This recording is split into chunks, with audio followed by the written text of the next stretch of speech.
Wira swasta. Kemarin kesini ngelapor apa? Penipuan. Penipuan. Cak mana bisa dibaca di TV? Oh, di HP di Batam. Di Batam. Ya, itu Waktu itu baca transfer berulang-ulang. berapa duit di TV? 9 9 juta 400 juta. Kita kenal penipu tuh dari mana? di Instagram. Instagram. Ngapa kita bisa percaya tuh? Kalau iklannya tuh chat milenial.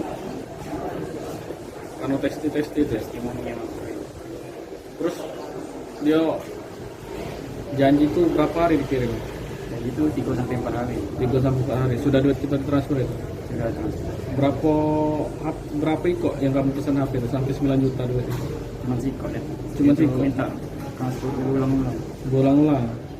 Berapa harga HP itu? Harga HP itu 2,5 juta. 2,5 juta. Lebih murah kan?